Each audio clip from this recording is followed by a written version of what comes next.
What's up? It's me, ADRI.V, the go-getter, and I want to welcome you to the G Code podcast. You see, this is a place you go to get the pretty, the ugly, and the grind to success. There's always a story to be told, and everything that glitter ain't gold. So understand this. There is no need for the cheat code when you got the G Code. So get your notebooks and pens ready. It's time for us to get into it. Welcome to the G Code.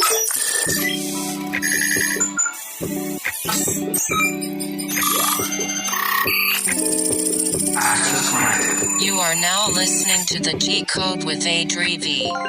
Listen, baby, we are back at it. It is me, ADRI.V, the go-getter, giving you the G Code, where we talk the pretty, the ugly, and the grind to success, because there is no need for the cheat code when you got the G Code. So I invite other dope go-getters who had to take the steps and not the escalator or the elevator to get to their success. And along the way, the different things they had to encounter and push past and grind and hustle to get what they actually look to achieve. And even once achieving it, there is still a level of grind, grit, and hustle you must maintain to even level up to the next level. All right. And listen, in this year's episode, we're talking one thing that absolutely matters the most, right? And your mental health. You know, I like to call it checking in with your inner G, not your ENERGY. I'm talking your INNERG, the inner go-getter, your energy that keeps you going, right? And your state of your mental. You know, mental health is truly one of those components that we don't seem to make sure we're checking in on. You know, we go to the doctor regularly to check our bodies, and we go to the dentist regularly to check on our teeth. But how often are you getting a checkup from the neck up?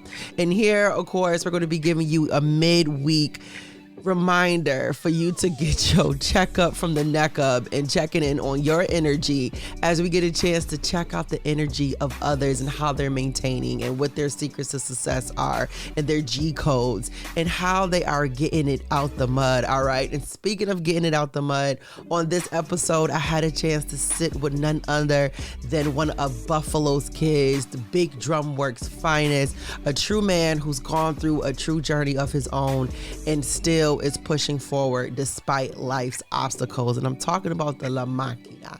I'm talking about the machine, all right? Conway the Machine, that is. And as he kicked off the release of his new album, okay, Won't Do It Side B. All I got to say is this album is amazing. Had a chance to listen to the full album, was there for the video release, and in a room full of L's being passed around. Smoke everywhere. I didn't think this one through, but because this was his space and his creative time, you know, in normal's time, I would not allow it for me. But I've never had secondhand high in my life. And on that day, I definitely did. So when you see the video to this audio, you're going to say, Adria, your eyes was closed, but they absolutely were. And I agree with you. Because it was a lot going on. But I respect this man, his creativity, his flow, his vocabulary, his ability to put words together. And I promise you, in this episode, you know, we dive into his mental state, his journey of leading up to the songs he's created, the album he most recently dropped, which is Won't He Do It. And now as we prepare for Won't He Do It Side B, baby, we went song from song, breakdown to breakdown, and in this two-part interview, you're going to get a chance to get to know Conway, the man, the myth, and the machine. Somebody need to make me into a goddamn on rapper, because I'll be coming through with the word. You see that triple threat right there? But also I have a disclaimer. The audio is a little bit raspy, not as clear as I would normally have it be the standard. However, you still will be able to get all the meat and potatoes when it comes to the conversation that was rich, enriching, and definitely empowering for you. All right. So remember, there's no need for the cheat code when you got the G Code. So enjoy this part one of my interview with Conway the Machine. Welcome to the G Code. Yo, what's up, my go-getters? It's me, ADRI.V. And listen, this interview is special to me because I'm with family. I'm with people that I got a chance to see start from literally the bottom and make a whole nother level and making waves for Buffalo. Now, for some, it comes like, oh my God, who is these people? But to have a bird's eye view of watching them go from, I say, what the church say, glory to glory, right? From level to level and just keep leveling up on a whole nother type. You know, for me, I'm excited to speak with you today, to really just dive into the new work that's upon us, right?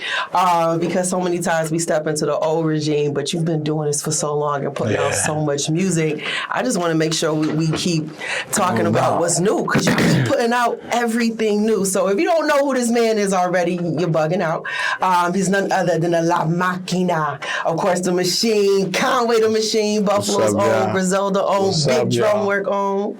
You know what it is. What's up, man? Conway. How y'all doing? So we coming off listening. Thank you for having me. You are welcome. You know what I'm saying? And highlighting me and always supporting me and, you know, keeping me in tune and giving me advice, and just you always been, you know, been solid and pushing what we've been trying to do.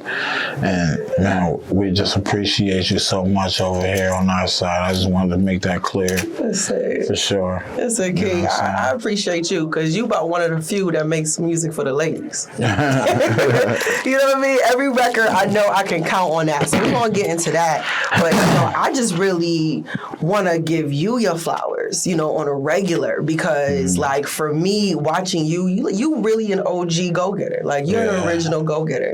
Like nothing has stopped you. And when we say machine, like you really are a machine. And to just watch you keep going, you know, let's kick off what keeps you going. Because honestly, none of this wouldn't be happening if you ain't keep going.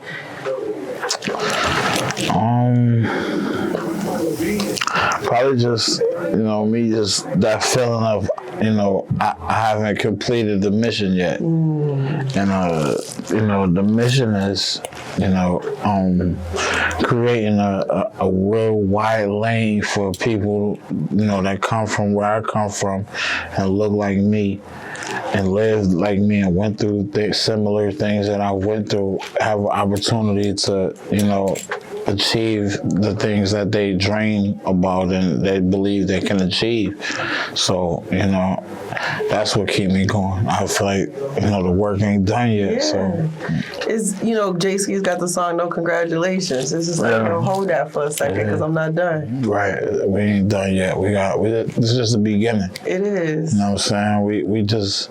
We fortunate to have a great opportunity in front of us to actually, you know, do what we, you know, plan to do and complete the mission. So we gotta look at it like that and attack that shit like it. You know what I'm saying? I love it. I don't know if I can cuss. You cuss to do what you want.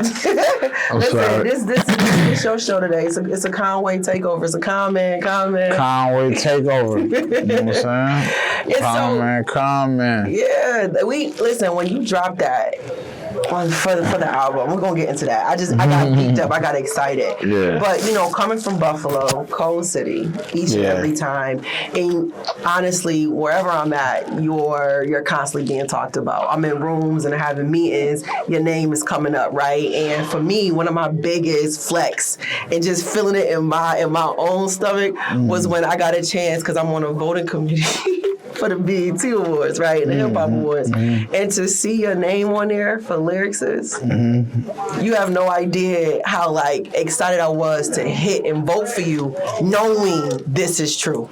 Yeah. You know, so when you got that nomination, you know, how did that make you feel? Like what kind of went through you in that moment? Because that was a special moment. I mean, it was special for me because, you know, all the things that I kind of been going throughout from like 2023 was like a roller coaster year, because like, you know, leading into 2023, like I lost some people near and dear to me. My mom had to have like a real serious, like open heart surgery.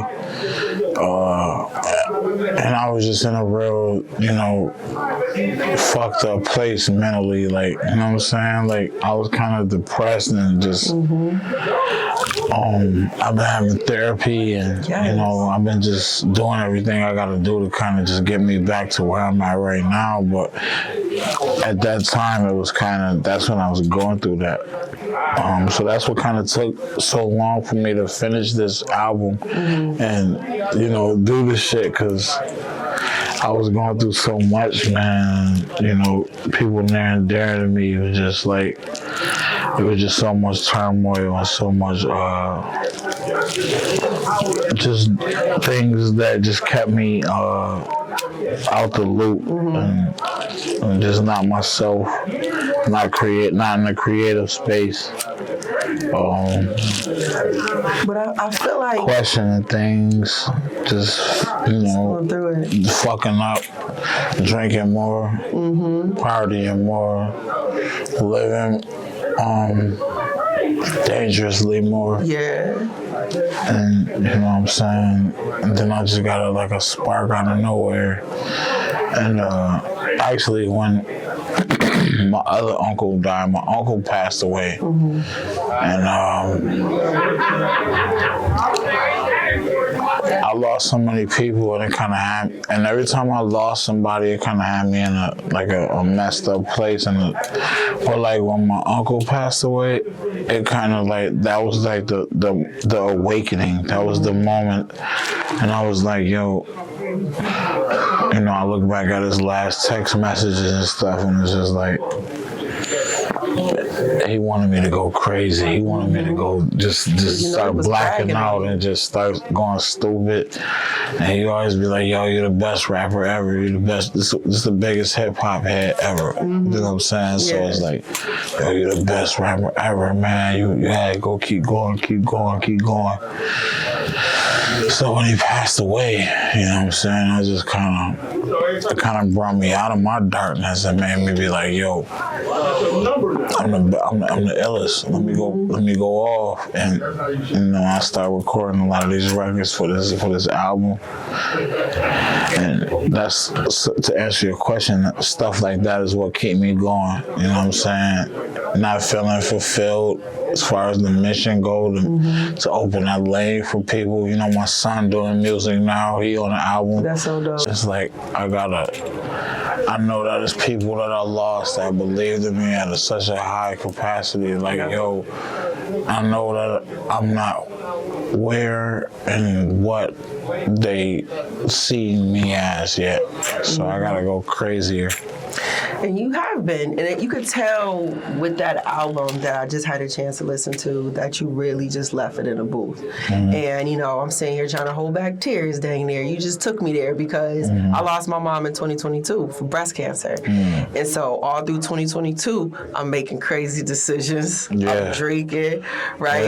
I was doing therapy, but it just was like, I wasn't really present. I just was doing what they say to do at that time. And so it probably wasn't until end of December that 2022 coming into 2023 where it had to click for me. I was like, yo, I gotta live differently. I gotta switch this up a little bit more. I kept going, right, out of the aspect of knowing that's how my mom did. She had breast cancer and showed up every day. You know what I mean? No complaint, right? And so, but also the hard part about being, an artist or a personality, you still showing up, hurting inside. And you gotta put on because the people is expecting you to show up. Con gonna say something crazy. He gonna laugh. He gonna give us the energy. And, it's so refreshing. I just want to commend you, when you just say, I'm in therapy, because therapy is just something us Black folks don't talk about. It's one of those things where we don't really tap into. And when I heard you on the phone, right, you was like, I'm gonna call you back. We gonna unpack this. I said, oh, that made me therapy. I got excited with that. I said, oh, come on, King. You better talk about unpacking this, because my therapist shortly be like, so do you want to unpack this? Right. Yeah. You want to break this down? And so I'm happy to see that you are doing something for you, because oftentimes artists don't. You just put it out in the music. So how has going through therapy as we're there even help you just clear it up a little bit more and allow you to just rattle it out like you just did? I don't know. It's created a safe space for me to vent and, you know, talk about things that I don't get to talk about with other people, or I don't get to vent to other people about. Without feeling any kind of issues. Yeah, and it's an unbiased opinion and of what I'm going through and what I'm thinking at the moment. You know what I'm saying? Like, yo, I ain't gonna lie, I just want to spaz, and then I get an unbiased opinion. So, you know, it just, like I said, it's just like I don't know, for me, it's created a safe space for me to just kind of, you know, vent about things. Cause I'm the type of person to where, like, I don't really like to talk to people about what I'm going through, or like, you know what I'm saying?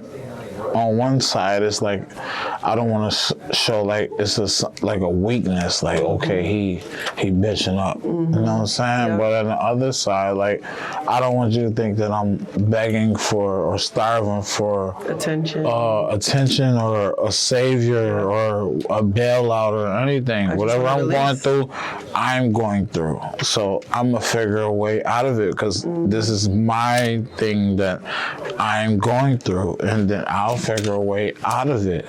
But you know, and just going for so long, you know, shit, you know, I'm 40, I'll be 42 in February. I don't know when it's coming out. But in my 40 years, I've never had nobody to really be my outlet to. In a safe space like that. Yeah, to where I felt safe, and I just felt, you know, all the way comfortable that, you know, this is gonna be whatever it is. I vent and I speak about to this person. I'm not gonna be judged. I'm not gonna be critiqued. I'm not gonna be looked at differently. I'm not gonna be nothing. This is gonna be an unbiased kind of take on whatever it is that I'm, you know, letting out.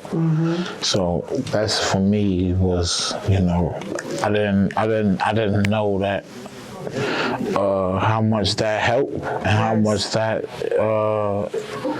is such a good thing, you know, because the narrative is, you know, oh, that's you know, a weakness, or he's soft, he mentally weak, he mentally, you know what I'm saying, fragile, and that's not the case. Like, just sometimes we gotta save ourselves from ourselves, you know what I'm saying? If I'd have really acted on a lot of the things that I thought or the shit I wanted to do, I probably wouldn't be here. I'd probably be dead or in jail, you know what I'm saying? So I say all that to say, I look at it as a great thing, you know, to have that person, you know, to speak to. I'm sad that in your 40 years you are just now getting it, but I'm happy you are, because you're getting it at the time you're supposed to. Right? You know what I mean? Where you're able to receive it, and you're able to look at it from the perspective of, you know, it's the best help. But I keep it a buck. Like, listening to your music, you can hear there is a change, right? Yeah. And the change, in addition, what I loved about this new album, Won't He Do It, Side B. Why? What is the story leading up to giving us a side B? Because I mean, you left it all and Won't He Do It? Now, I mean, I love that album, and what I love too is that you give so many people an opportunity. And when I heard Drea on a Kanye, it just did something to me, because she's another artist in Buffalo that we get a chance to watch make her moves and make these shifts and changes, and giving her even a stage at Drum Fest. I was there, geeked up. Drea the GOAT. Yeah, she really is. And I was so happy to see that you tapped in with her. But everything that you left for us, and Won't He Do It, you said, I still got more, and I'm going to give y'all side B. Yeah. What's the story leading up to that? No. First of all, with Drea, like, you know, she's helped me so much and inspired me so much, which is the whole entire process with the minimal input that she's had. had, which I consider it major input. Yes. But she might consider it as, minimal. She, we did this record or two, things of that nature. But like, just watching and hearing her work and knowing her and just, she's incredible. And I want to make sure that she get her motherfucking flowers always from now on. And 70 years from now, we need to be giving her flowers and speaking about her. She's incredible. She's the GOAT to me in my eyes. But, like with the side beat, like I just really, I've been cooking, kind of just. So when I did Won't Do It, side A, you could say, I was down in Denver. I did a couple of shows in Denver, but I was on tour, and I did a show in Denver, and we had like a couple of days off, like 4 or 5, 6 days off or something like that.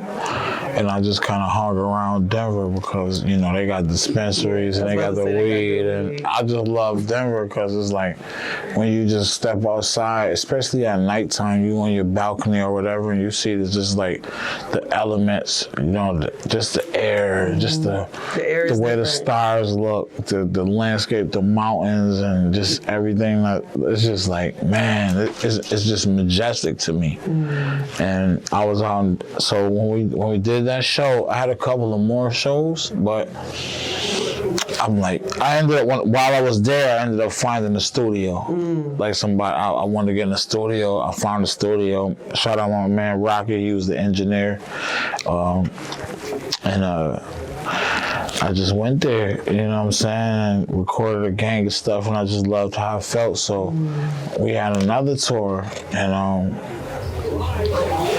we had a couple of more shows after Denver, and then we was done. I think we ended out in Cali and San Francisco or some shit. And then I just left there. I went to Vegas for a second, and then I went back to Denver, and then I was there for about 3 or 4 months, and I recorded so much music and stuff there. Like some of these songs were songs that I had for side A, but I had so much music. I recorded like 6 albums there. Wow. While I was in Denver, I was just in an incredible space with just a place of comfort, and I was down there by myself. Wow. You know what I'm saying? I mean, Goose was down there for maybe like a month, or 2 with me, but I was down there by myself. You know what I'm saying? And I just from 12 noon to fucking 2 in the morning, I was in the studio every day for about 3 or 4 months in Denver. In Denver. Every day, 7 days a week. Just you? 12 hours, and the engineer. Yeah, just getting in there. And I recorded several albums, like 6 or 7 albums down there. You know what I'm saying? And what is your process? You don't even write, do you? I do, but it's not the conventional write. I don't write it on paper. I just sit and think about it. So I'm writing in my head. I'm just thinking of it.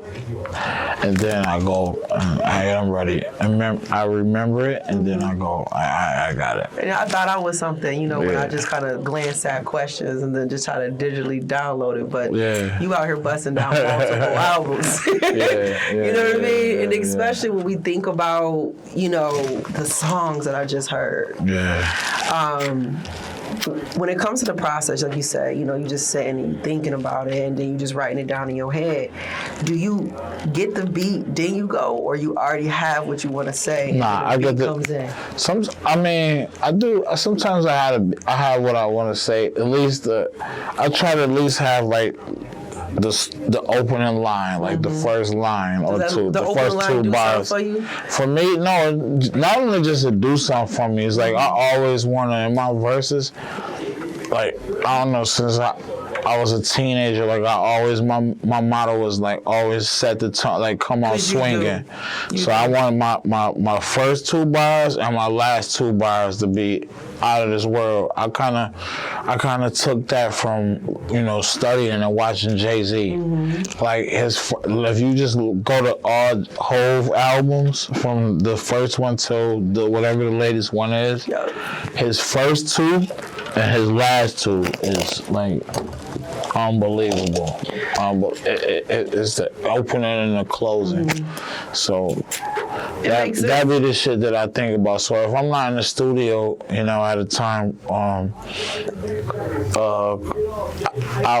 write that down. At least the first 2 to 4 bars. And then the rest is just a feeling. Like I like how we chilling tonight. Everybody, you know, we got food, we got liquor, we got, you know, good company. Shout out to Imperial. we got yeah, exactly. It's a good vibration. It's a good feel. It's a good frequency. Then I'll start feeling everything, and that's how I usually think of my music and come with my music. So now it makes sense because you come in with the punch and then you leave us with a knockout. Yeah. Because we be sitting there like, I'm listening like, yo, play that back, a jazz and a knockout. You coming right in with it, and it make so much sense. But also, you're choosy with your producers, and so when I sit here and listen to it, what I do appreciate, we already know we're gonna have OG Danger on there, right? Yeah. But what I love is that you jumped around with this album and it gave a different type of texture and sound.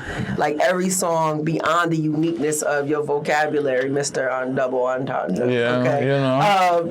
You know, you better tell them. You came in, but also the beat was a straight marriage to the two. Yeah. You know what I mean? As you really deliver each one and just rolled out. So, you know, you got Cool and Dre. Well, we're gonna talk about the single that's dropping, or it has dropped, right? You went into one of my favorite producers outside of Dr. Dre, who is Swiss Beats, and you got him to drop a couple bars. You know what I mean? I was like, yo, he gotta love some Conway. You know what I mean? Yeah. And you know, we're talking about local, going into our local producers. You know, Beats Anonymous, in addition to Cannon. And was that one? That's your son? Yeah, no, my son on that Don Cannon shit, and we got, you know, Camel Monk. Yeah, and Monk, and he's staying right in the town. Keeping it with the, you know, that sound, and just, I don't know, these was just the beats I collected, and I just was in the bag. Like those Camel Monk joints was a late edition, because I was just like, hit Monk, see what tell that nigga to send me something. But what would make you do that? Like, just like how you look out for people who ride with you, right? And even from the time we talk about Drea, but you can contest to the great work that we have here, and you're not forgetting. Honestly, I ain't gonna lie, ADRI.V, like, I mean, that's great that, you know, okay, I'm looking out and you know, they from the town, but it's just really, I'm trying to make the best album. I'm in album mode, and I know I need fire for the album. And I'm not biased to whoever gets it. It's like, who got me the fire? And like when, you know, Camel Monk sent his batch, I heard several that just blew my mind. I'm like, I gotta add these. Twice on the album. You know, Drea, I'm like, this is incredible. You know what I'm saying? Like, I need this. Shout out my man Elijah Hooks, because he kind of put that together for me. And you know, that's my motto when I'm working on albums and creating albums, is I just want to have the best album. And whoever has the magic, you know, let's work. Let's get in the studio. Let's, you know, create. Let's put our brains together and make magic together. Let's do it. You know, I'm not biased. I'm not funny or none of that. But I'm also very, you know, honest and upfront. And if you don't have that magic, no, that ain't it. But that's not in a way of being derogatory or negative or trying to shit on nobody. It's just me trying to push you and tell you, nah, go crazy. You got to use that as motivation. You know, Michael Jordan got cut from his high school team, you know what I'm saying? And ended up being the greatest basketball player ever. So you take that as motivation and you go crazy. I've been told no. I've had doors shut on me over and over and over and over. You know what I'm saying? But it was just a motivation. I didn't take it personal. Yeah. You know, so I work with anybody and everybody, as long as they're solid, and as long as they're just incredible artists, and there's no bias, none of that with me. And it was just dope working with people like Drea and everybody that's from Buffalo. And it was extra special because they from where I'm from, my backyard. So it was dope working with Drea and Cameron Wonk and Derringer and Goose and Love and Skis and whoever I had from Buff. Yeah, it was dope.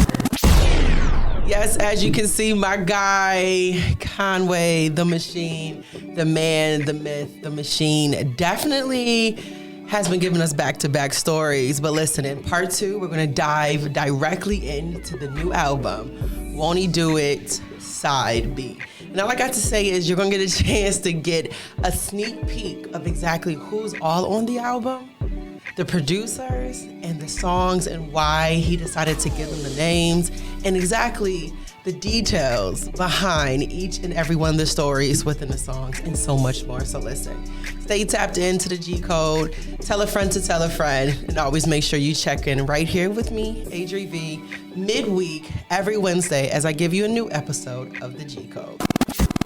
Be sure to subscribe to the G Code podcast. Find it on iTunes, Spotify, Google Play, iHeartRadio, and all places a podcast lives. Want to catch up on the G Code podcast? Well, go to www.ADRIVtheGoGetter.com and also subscribe on SoundCloud and YouTube. The G Code.